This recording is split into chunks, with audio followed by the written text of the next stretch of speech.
ఆదికాండం 12వ అధ్యాయం మనం ధ్యానం చేసుకుందాం.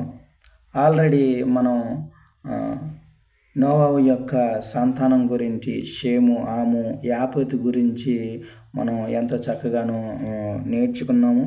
తర్వాత షేము, ఆము, యాపేతు సంతానం నుండి వచ్చిన తర్వాత సంతానము దేవునికి వ్యతిరేకమైన బాబేలు గోపురం అనేది కట్టినప్పుడు దేవుడు వాళ్ళ యొక్క భాషల్ని తారుమారు చేసి దాన్ని ఆటంకపరిచినట్లుగా మనం చూడవచ్చు.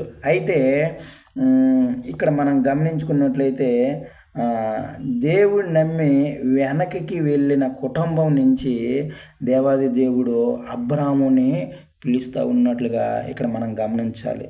అన్యుల్లో నుండి పిలవట్లేదు, లేకపోతే ఇంకేదో ఎవరినో పిలవట్లేదు, కానీ మరుగై ఉన్న క్రైస్తవుల్నే దేవాది దేవుడు మరొకసారి బయలుపరుస్తూ ఉన్నాడు. అబ్రాము తన తాతలు, తన తండ్రులు అందరూ కూడా దేవుణ్ణి గుర్తెరిగిన వారే.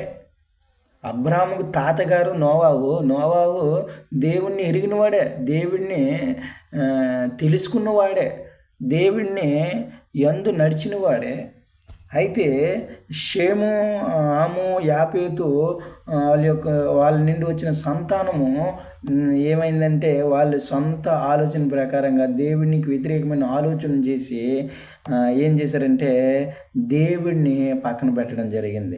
అలాంటి సమయంలో మరుగై ఉన్న క్రైస్తవులను దేవుడు బయలుపరచాలని ఇక్కడ చూస్తూ ఉన్నాడు.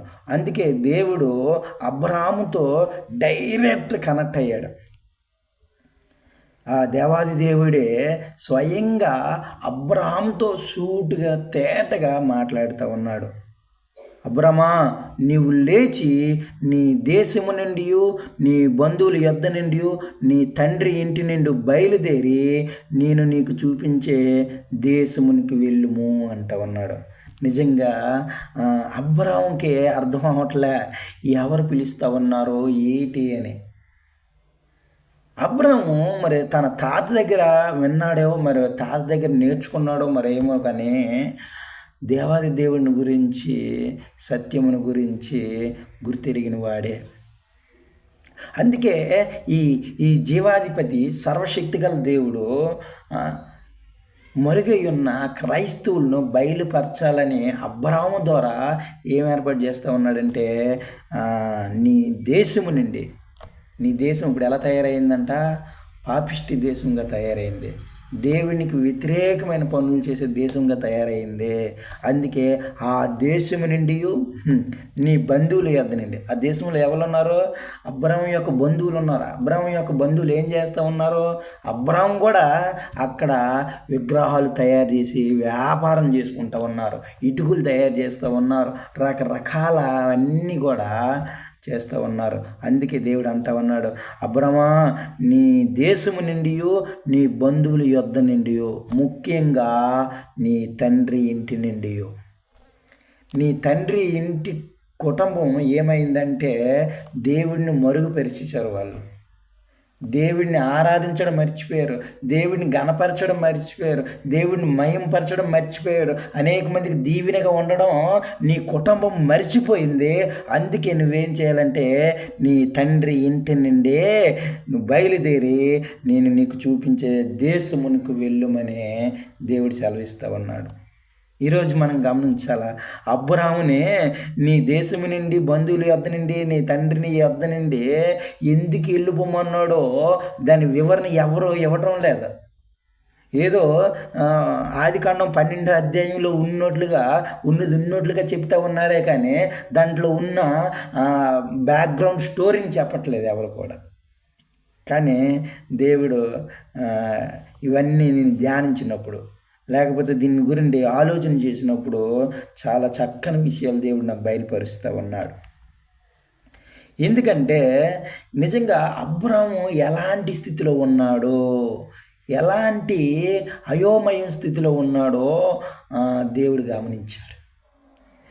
దేవుని యందు భయభక్తులు కలిగి అయితే అబ్రాము ఉన్నాడు, కానీ ధైర్యం చేయలేకపోతూ ఉన్నాడు.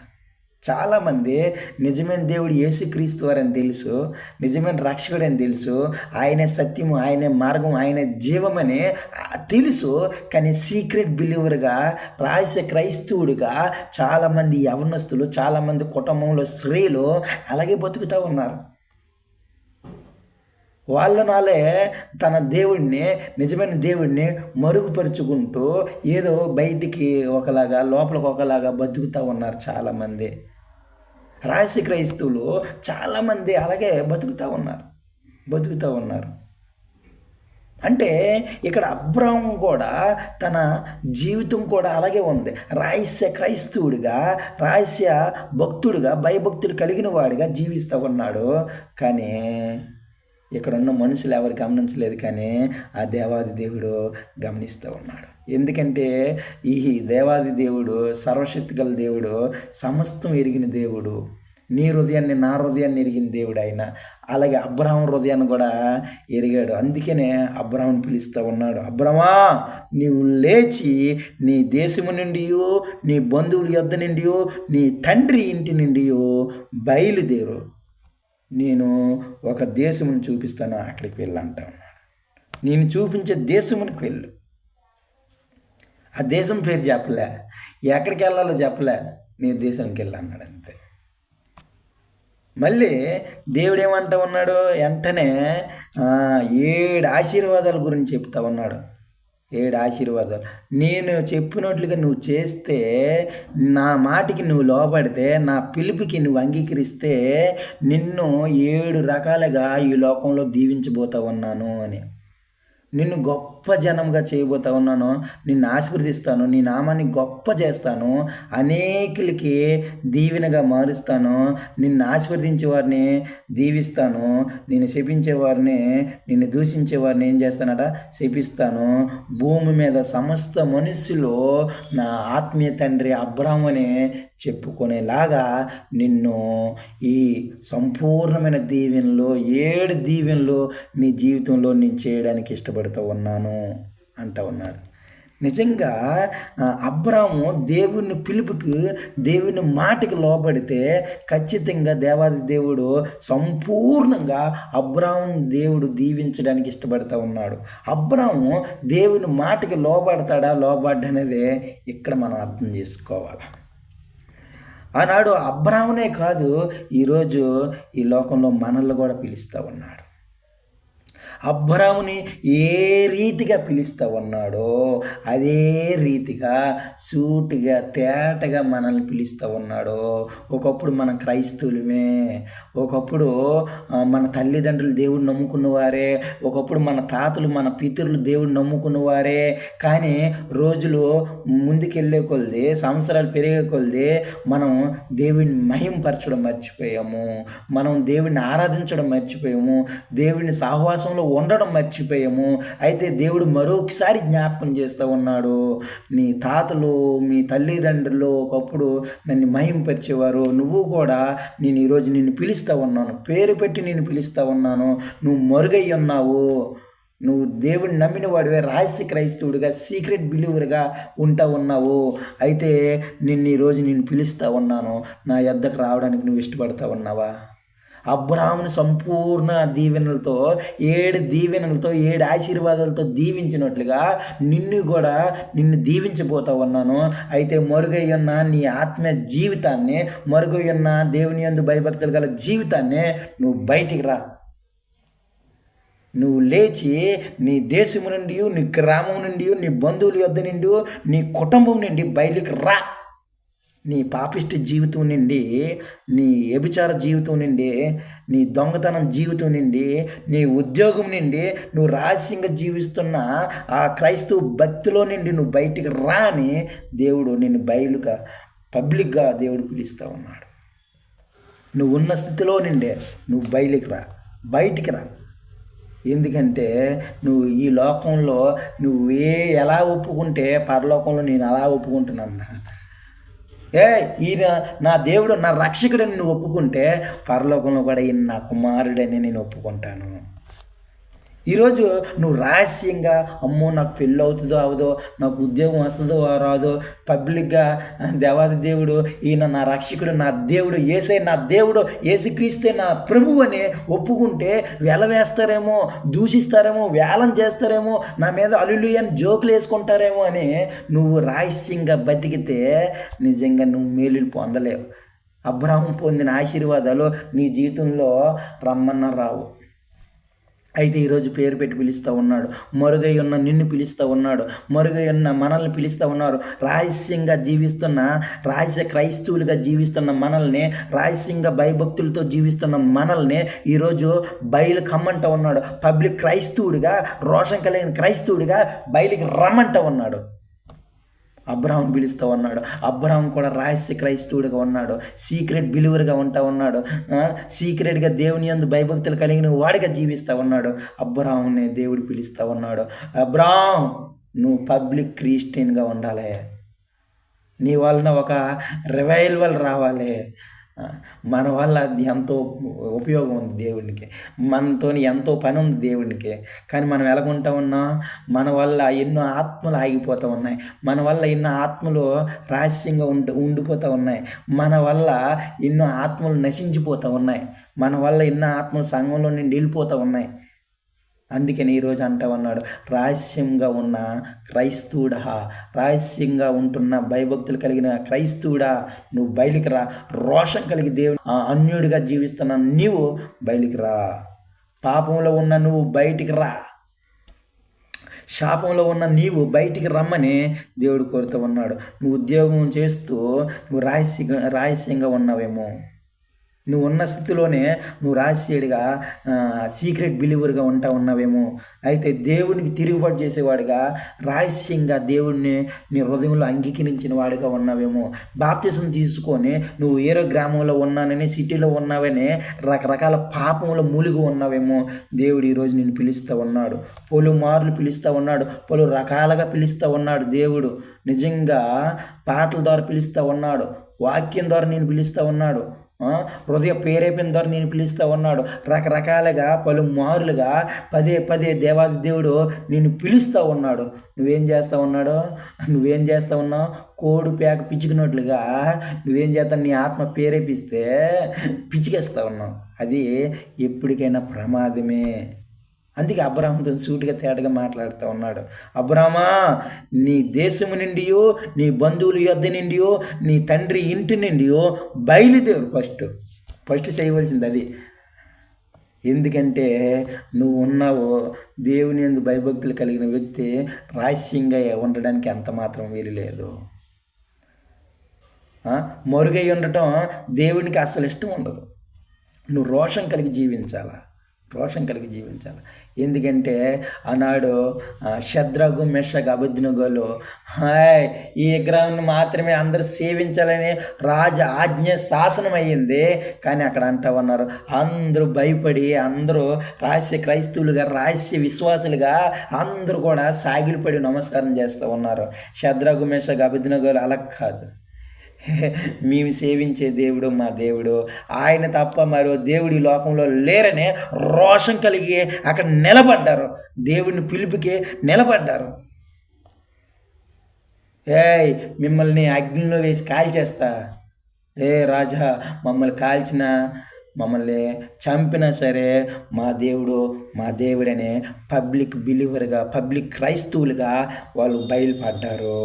నిజంగా వాళ్ళని బట్టి అక్కడున్న దేశాన్ని దేవుడు మార్చేశాడు. అక్కడ రాజు అంటూ ఉన్నాడు, షద్రకు, మెషకు, అబేద్నెగోలు దేవుడే ఈ రాజ్యానికి ఆ దేవుడు ఉండాలి, దానియేలు దేవుడే ఈ దేశానికి ఈ దేవుడు ఉండాలి అనే శాసనం ప్రకటించడం జరిగింది. ఈరోజు నువ్వు రహస్యంగా ఉండడం వల్ల ఏమీ ఉపయోగం లేదు. రహస్యంగా నువ్వు జీవించడం వలన, రహస్యంగా దేవుని యందు భయభక్తులు కలిగి ఉండడం వలన ఏ ప్రయోజనం లేదు. నువ్వు ఎప్పుడైతే పబ్లిక్ క్రైస్తవుడిగా, పబ్లిక్ బిలీవర్గా నువ్వు బయటికి పడి రోషం కలిగి దేవుని కోసం నిలబడతావో అప్పుడు దేవుడు నీ కోసం, మన కోసం దేవుడు నిలబడడానికి ఆయన సిద్ధంగా ఉన్నాడు. మనల్ని దీవించడానికి ఆయన ఇష్టపడుతూ ఉన్నాడు. కానీ మనం మనం ఉన్న స్థితిలోనే ఉండిపోతే, మనం రహస్యంగా ఉండిపోతే మన వల్ల ఎన్నో రాజ్యాలు ఆగిపోతూ ఉన్నాయి. మన వల్ల ఎంతోమంది రక్షణ పొందలేకపోతూ ఉన్నారు. మనము అనేక మంది రక్షణ పొందడానికి మనం అడ్డుగా నిలబడ్డామేమో, అది మన అందరికీ శాపమే. అది మనం గమనించుకోవాలి. దేవుడు పబ్లిక్గానే పిలుస్తూ ఉన్నాడు. ప్రయాసపడి భారాన్ని మోస్తున్న సమస్త జనులారా నా యొద్దకు రండి, నేను మీకు విశ్రాంతి కలగజేయుదును, మీకు నెమ్మదిని కలగజేయుదును, మీ పాపముల నుండి నేను విడుదల చేస్తాను, నువ్వు చేస్తున్న పాపము నీ కలిగి ఉన్న శాపం నుండి నేను విమోచన దయచేస్తానని అంటూ ఉన్నాడు. నా యొద్దకు రండి, నా యొద్దకు రండి అని దేవుడు ప్రేమపూర్వకంగా పిలుస్తూ ఉన్నాడు. పాపులకి ప్రభు కావాల, పాపానికి విమోచన ఉంది, విమోచన లేదని చాలామంది ఆలోచన చేస్తూ ఉన్నారు. పాపులకి ప్రభు కావాలి, ప్రభు ఉన్నాడు. అందుకే యేసు రక్తము ప్రతి పాపమును కడిగి పవిత్రపరుచును. అందుకే యేసుక్రీస్తు వారు అంటూ ఉన్నారు, నేనే మార్గాన్ని, నేనే సత్యాన్ని, నేనే జీవాన్ని, నా ద్వారా తప్ప ఇంకెవరి ద్వారా కూడా పరలోక రాజ్యానికి వెళ్ళలేరు. చాలామంది నాకు బలం ఉంది కదా, నాకు మంచి టాలెంట్ ఉంది కదా, నాకు ధనం ఉంది కదా, నాకేటి అనుకుని విర్రవీగే వాళ్ళు ఎంతోమంది ఉన్నారు. ధనవంతుడు లాజరు చనిపోయినప్పుడు ధనవంతుడు కూడా విర్రవీగాడు, కానీ పరలోక రాజ్యంలో చేరలేకపోయాడు. ఈరోజు నువ్వు నేను కూడా మనకున్న దాన్ని బట్టి మనం భంగపడితే భ్రమే. అందుకే దేవుడు లోకాన్ని ఎంతో ప్రేమిస్తూ ఉన్నాడు, లోకంలో ఉన్న మనల్ని ఎంతో ప్రేమిస్తూ ఉన్నాడు. ఎందుకంటే ఆయన నిన్ను నన్ను రక్తం ఇచ్చుకున్నాడు, ఆయన ప్రాణం పెట్టుకున్నాడు, ఆయన వజ్రాలు ఇచ్చుకొనలే, ఆయన ఏదో తాకట్టు పెట్టుకొనలే, ఆయన తన సొంత రక్తాన్ని ఇచ్చి ఆయన నీకోసం నా కోసం బలియాగమై, నీకోసం నా కోసం అవమానాలు పడి, మన పాపముల నిమిత్తం ఆయన ఆ కలవర్గిరిలో భూమికి ఆకాశానికి వేలబడుతూ నీకోసం నా కోసం చివరి రక్త బిందువు కారేంతగా ఆయన మన కోసం ప్రాణం పెట్టాడు. ఈ లోకంలో మనల్ని అంతగా ప్రేమించేవారు ఎవరు లేరు. మనం పాపులమని తెలుసు కూడా, మనం ఆయనకి శత్రువులని తెలుసు కూడా, ఆయనకి వ్యతిరేకంగా ఉంటున్నామని తెలుసు కూడా, మనం పాపులమని తెలుసు కూడా, ఆయన మన కోసం ప్రాణం పెట్టి ఆయన మనల్ని పిలుస్తూ ఉన్నాడు. నువ్వు రహస్య క్రైస్తవులుగా ఉండడానికి అంత మాత్రం వీలు లేదు. నీ దేశము నుండియో, నీ బంధువుల యొద్ద నుండియో, నీ తండ్రి ఇంటి నుండియో నువ్వు నా యొద్దకు రా అని దేవుడు మరొకసారి నేను పిలుస్తూ ఉన్నాడు. నీ పాపంలో నుండి బయటికి రా, నువ్వు ఉన్న స్థితిలో నుండి బయటికి రా, నీ శాపంలో నుండి బయటికి రా, అన్ని జనాంగంలో నుండి బయటికి రా అని దేవుడు ఇప్పుడే సూటుగా తేటగా ఈరోజు నీ చెవులలో ఈ వాక్యం వినబడుతుంది. దేవుడు లోకాన్ని ఎంతగానో పిలుస్తావు. ఎంతమంది వచ్చినా నువ్వు పాపివని తోసివేసే దేవుడు కాదు ఆయన. ఎందుకంటే మనల్ని ప్రేమిస్తూ ఉన్నాడు. మనం పాపులమని తెలుసు కూడా ఆయన మనం ప్రేమిస్తూ ఉన్నాడు. అలాంటి దేవుడు మన దేవుడు. ఆయన జీవాధిపతి, ఆయన ప్రేమమయుడు, ఆయన గొప్ప దేవుడు. కొత్త నిబంధనలో మత్తయి సువార్త మనం గమనించుకున్నట్లయితే 4వ అధ్యాయంలో యేసుక్రీస్తు వారు తన సేవా పరిచర్యని ఆరంభించినప్పుడు మత్తయి సువార్త 4వ అధ్యాయము 18-20 వచనాలు మనం గమనించుకున్నట్లయితే పేతురును ఆంద్రియ వాళ్ళిద్దరు అన్నదమ్ములు, వాళ్ళిద్దరు కూడా జాలర్లు. వాళ్ళు సముద్రంలో చేపలు పట్టుకుని బిజినెస్ చేసుకునేవారు. అలాంటి వారి దగ్గరికి వెళ్ళి యేసుక్రీస్తు వారు పిలుస్తూ ఉన్నాడు, నా వెంబడి రండి, నేను మిమ్మల్ని మనుషులు పట్టే జాలరుగా చేస్తాను. మీరు ఎప్పుడు కూడా చేపలు పట్టే జాలర్లుగా, సీక్రెట్ బిలీవర్లుగా మీరు ఉండొద్దు. మీ భక్తి జీవితాన్ని, మీ సేవా జీవితాన్ని మీ మరుగుపరుచుకొని వ్యాపారాలు అంటూ, బిజినెస్లు అంటూ, ఈ వృత్తులంటూ ఏదో మీరు అలా ఉండడానికి ఎంత మాత్రం వీలు లేదు. నన్ను వెంబడించండి, నా వెంబడి రండి, ఫాలో మీ అంటూ ఉన్నాడు. వెంటనే వారట వలలు విడిచిపెట్టి యేసుక్రీస్తుని వెంబడించిరే. హల్లెలూయా. నిజంగా యేసుక్రీస్తు వారు పిలిచిన వెంటనే రెస్పాండ్ అయ్యారు. ఆనాడు అబ్రాహామును పిలిచినప్పుడు నిజంగా ఎలా రెస్పాండ్ అయ్యాడో, ఎలా దేవుని పిలుపుకి రెస్పాండ్ అయ్యాడో, అదే రీతిగా అదే రీతిగా పేతురు ఆంద్రేయ కూడా వాళ్ళకున్న వలలను విడిచి, వాళ్ళకున్న పనులను విడిచి, వాళ్ళకున్న వ్యాపారాలను విడిచిపెట్టి ఆ దేవాది దేవుడిని వెంబడించారట. నిజంగా వాళ్ళు ఎంత దీవెన పొందారు, వాళ్ళు ఎంత ఆశీర్వదింపబడ్డారో. పేతురుని ఎలా తయారు చేశాడో, బలహీనమైన పేతురుని దేవుడు ఎంత గొప్ప సాధనంగా వాడుకున్నాడో. ఈ భూలోకంలో పేతురుని శిష్యుల్లో అధికారం ఇచ్చారు. మొట్టమొదటి శిష్యుడిగా దేవుడిని ఏర్పరచుకున్నాడు. పరలోక తాళాలు ఆయన చేతికి ఇవ్వబడ్డాయి. నిజంగా ఎంత గొప్ప భాగ్యము కదా, ఎంత గొప్ప ధన్యత. ఆయన బలహీనుడే, ఆయనను దేవుడు ఎంతగానో ప్రేమించాడు, ఆయన ఎంతగానో కోరుకుంటూ ఉన్నాడు. ఈరోజు పేతురు కంటే మనం బలహీనులమే, అబ్రహాము కంటే మనం బలహీనులమే. మనం ఎందుకు పనికిరాము? దేవుని కొరకు, దేవుని సేవలో, దేవుని పనిలో మనం పనికి రాని వారమే. కానీ దేవుడు మనల్నే కోరుకుంటూ ఉన్నాడు, దేవుడు మనల్ని పిలుస్తూ ఉన్నాడు. ఈరోజు దేవుడిని పిలుపుకి మనం రెస్పాండ్ అవుతూ ఉన్నామా? లేదు, రాష్ట్ర క్రైస్తవులుగానే మనం బతికేద్దాం, ఈ జీవితం ఇంకెంతే, ఇంక మరుగైపోదాం, అందరికి బయలు చెప్పుకోవడం ఎందుకో. ఒకవేళ క్రైస్తవుడిగా చెప్పుకుంటే నాకు వివాహం అవుతుందో అవదో, నేను పబ్లిక్ బిలీవర్గా, పబ్లిక్ క్రైస్తవుడిగా, నేను గొప్ప దేవుని యందు భయభక్తులు కలిగిన వాడుగా, పరిశుద్ధంగా పవిత్రంగా ఉంటే నాకు వివాహం అవుతుందో అవదో, నాకు ఉద్యోగం వస్తుందో రాదో, లేకపోతే నేను అనుకున్న పనులు అవుతాయో అవో, ఏదో ఆలోచనలో నువ్వు ఉంటే అది అంత భ్రమ, అది అంత శుద్ధ దండగా. ఎందుకంటే నిన్ను పిలిచిన దేవుడు మామూలు దేవుడు కాదు, ఆయన నమ్మదగిన దేవుడు, ఆయన సర్వశక్తిమంతుడు, ఆయన సర్వాధికారి. ఆయన నోటు మాట చేత ఈ సృష్టిని సృష్టించిన ఆ దేవాది దేవుడే నిన్ను స్వయంగా పిలుస్తూ ఉన్నాడు, పేరు పెట్టి నిన్ను పిలుస్తూ ఉన్నాడు.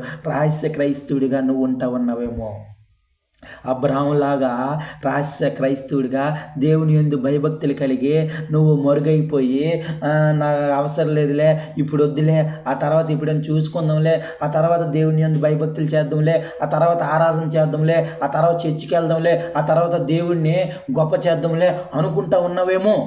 పేతురు ఆంధ్రీలాగా ఇప్పుడు బిజినెస్ చేసి, ఇప్పుడు చేపలు పెట్టి నా కుటుంబాన్ని పోషించుకుంటే చాలు, నా పిల్లల్ని చదివించుకుంటే చాలు, ఇప్పుడు ఉద్యోగులను మంచిగా సంపాదిస్తే చాలు, నా భక్తికే ఇది చాలు అని అనుకుంటా ఉన్నావేమో. దేవుడు రహస్యంగా ఉన్న మనల్ని పిలుస్తూ ఉన్నాడు. పేతురు ఆంధ్రీయులు, యూదులలో వాళ్ళందరికీ ధర్మశాస్త్రం తెలుసు. వాళ్ళు చదువులేని పామురులే, కానీ వాళ్ళు ధర్మశాస్త్రాన్ని గుర్తెరిగిన వారు, ధర్మశాస్త్రం అంతా తెలిసిన వారు. వాళ్ళందరూ దేవుని యందు భయభక్తులు కలిగిన వారు, కానీ రహస్యంగా ఉంటా ఉన్నారు. వాళ్ళ పనుల్లో వాళ్ళు బిజీ అయిపోతూ ఉన్నారు, రహస్యంగా జీవిస్తూ ఉన్నారు. అలాంటి వారిని దేవుడు మరుగై ఉండక బయలుపరుస్తూ ఉన్నారు. మీరు పబ్లిక్ బిలీవర్గా ఉండాలి, పబ్లిక్ క్రైస్తవులుగా ఉండాలి, మీరు రోషం కలిగి దేవుడిని మహింపరచాలా, దేవుడిని ఆరాధించాలన్నప్పుడు నిజంగా పేతురు ఆంధ్రీయులు బలహీనులే, కానీ వాళ్ళ సువార్త మాటలు చెప్తూ ఉంటే ఒక్కొక్కసారి చూడండి, అపోస్తల కార్యంలో మనం అర్థం చేసుకున్నట్లయితే పేతురు ప్రసంగం చేస్తూ ఉంటే, యేసుక్రీస్తుని గొప్ప చేస్తూ ఉంటే, యేసుక్రీస్తుని సువార్త చెప్తూ ఉంటే 3000 మంది 5000 మంది రక్షణ కావాలని కేకలు వేస్తూ ఉన్నారట, గొగ్గోలు పెడుతూ ఉన్నారట. వాళ్ళ పాపాలు ఒప్పుకుంటూ, వాళ్ళు ఉన్న శాపాలను ఒప్పుకుంటూ, దేవునికి అవిధేయతను, దేవునికి తిరుగుబాటు చేసిన విధానాన్ని విడిచిపెట్టి, అయ్యా రక్షణ మాకు కావాలా, నీలాంటి పరిశుద్ధత మాకు కావాలా, ఆ దేవుడు మాకు కావాలని వాళ్ళందరూ గొగ్గోలు పెడతా ఉన్నారట. దేవుడు ఎంత గొప్ప చక్కగా పేతుర్ని తయారు చేశాడు. పేతురు నడుస్తూ ఉంటే, పేతురు నీడ పడితే స్వస్థత. పేతురు నిజంగా బలహీనుడే, ఎందుకు పనికిరాని వాడే, పావనుడే, ఏం చదువుకోలేని వాడే. కానీ దేవుని చేతిలో మనం పడితే, దేవుడిని మనం వెంబడిస్తే, పబ్లిక్ బిలీవర్గా, పబ్లిక్ క్రైస్తవుడిగా మనము బయలుగా ఉంటే, రోషం కలిగి ఆయన కోసం నిలబడితే, మన కోసం ఆయన నిలబడడానికి, మనల్ని దీవించడానికి, అనేక మందికి దీవెనగా, దేవునికి మహిమగా మన జీవితాలను మార్చడానికి ఆయన ఎంతగానో ఇష్టపడుతూ ఉన్నాడు. కానీ నేను పాపిని కదా, నాకు అప్పుడే వద్దులే, నేను అనుకున్న పనులు అవుతాయో అవో, నాకున్న కోరికలు తీరుతాయో తీరవో, నేను క్రైస్తవుడిని అంటే పబ్లిక్ బిలీవర్గా ఉంటే, పబ్లిక్ క్రైస్తవుడిగా ఉంటే నన్ను అనేక మంది వేలం చేస్తారేమో, అనేక మంది ఏమనుకుంటారో, నాకు పెళ్ళి అవుతుందో అవదో, నాకు ఉద్యోగం వస్తుందో రాదో ఏటో అని నువ్వు ఆలోచనలో నువ్వు ఉండిపోతే ప్రమాదం. నీకు దాహం వేస్తూ ఉంది, గ్లాసులో నీళ్ళు పెట్టుకొని చూడడం కాదు, అది తాగితే నీ దాహం తీరుతుంది. నువ్వు దేవుడిని నమ్ముకొని చూడడం కాదు, ఆయన వెంబడించాలి. ఆయన వెంబడించి ఆయన్ని చాటి చెప్పితే నిజంగా దేవుడు అబ్రాహామును దీవించినట్లుగా, కొత్త నిబంధనలో పేతుర్ని అందరినీ దీవించినట్లుగా ఆ దేవాది దేవుడే ఈరోజు మరొకసారి రహస్యంగా ఉన్న నిన్ను పిలుస్తూ ఉన్నాడు. రహస్యంగా ఉన్న మనల్ని బయలుపరుస్తూ ఉన్నాడు. మనం పాపంలో ఉన్నామేమో, మనం వ్యభిచారంలో ఉన్నామేమో, మనం దేవునికి అనుకూలంగా లేవేమో, దేవునికి తిరుగుబాటు చేసేవారుగా ఉంటా ఉన్నామేమో, మనం రహస్యంగా ఉంటా ఉన్నామేమో. దేవుడు మరొకసారి పిలుస్తూ ఉన్నాడు, నా వెంబడి రా, నీ పాపములు విడిచిపెట్టు, నీ పాపిష్టి ఫ్రెండ్స్ని విడిచిపెట్టు, నీ పాపిష్టి గ్రామాన్ని విడిచిపెట్టి నా యొద్దకు రా, నేను చూపించే దేవుని మందిరానికి వెళ్ళు, నేను చూపించే దేవుని సహవాసంలోనికి చేరు అని దేవుడు ఈరోజు నీతో సూటిగా తేటగా మాట్లాడుతూ ఉన్నాడు. నిన్ను పిలిచినవాడు, మనల్ని పిలిచినవాడు నమ్మదగిన దేవుడు. ఆయన విడవడు, ఎడబాయుడు. ఆయన మనకి శాంతిని అనుగ్రహిస్తాడు, మనకి నెమ్మదిని కలుగజేస్తాడు. మనం ఘోర పాపులమే, మనం చెప్పలేనని, మనం ఊహించలేనన్ని పాపములన్నీ చేస్తాం. అనేక మంది మనల్ని తుణీకరిస్తూ ఉన్నారేమో, మన పాపములను బట్టి అనేక మంది వేలం చేస్తూ ఉన్నారేమో. అయితే దేవుడు వాటిలన్నిటిని క్షమించి మరొకసారి దేవుడు నిన్ను కోరుకుంటూ ఉన్నాడు, మరొకసారి దేవుడు నిన్ను పిలుస్తూ ఉన్నాడు. నువ్వు ఆయన పిలుపుకి నువ్వు రెస్పాండ్ అవుతూ ఉన్నావా? దేవుని పిలుపుకి నువ్వు లోబడతా ఉన్నావా? దేవుని పిలుపుకి, దేవుని మాటకి అబ్రాహాము లోబడ్డాడో నిజంగా ఎంత గొప్పగా దేవుడు దీవించాడు. పేతుర్ని ఆంధ్రిని దేవుడు నా వెంబడి రా అని పిలుస్తూ ఉన్నాడు. ఎంత చక్కగా దేవుడు వాళ్ళని వాడుకున్నాడు. ఈరోజు మనల్ని కూడా పిలుస్తూ ఉన్నాడు, పేరు పెట్టి పిలుస్తూ ఉన్నాడు. అబ్రామా, పేతురు, ఆంద్రియా, నా వెంబడి రండే. ఈరోజు నిన్ను పిలుస్తూ ఉన్నాడు, పేరు పెట్టి పిలుస్తూ ఉన్నాడు. నువ్వు నాకు కావాలా? నిన్ను ఎంత కోరుకుంటా ఉన్నాను. నువ్వు రహస్యంగా ఉండడానికి వీలు లేదు. నీ వలన అనేక ఆత్మలు రావాలా, నువ్వు నా సేవ చేయాలా, నువ్వు నా మందిరంలో ఉండాలా, నువ్వు నా నామాన్ని మహింపరచాలా, నువ్వు నా నామాన్ని హెచ్చింప చేయాలా, నువ్వు అనేక మందికి దీవెనగా ఉండాలా, అనేక మందికి నువ్వు మాదిరిగా ఉండాలా, నువ్వు దేవునికి మహిమగా ఉండాలని దేవుడు మరొకసారి జ్ఞాపకం చేస్తూ ఉన్నాడు. మరొకసారి దేవుడు జ్ఞాపకం చేస్తూ ఉన్నాడు.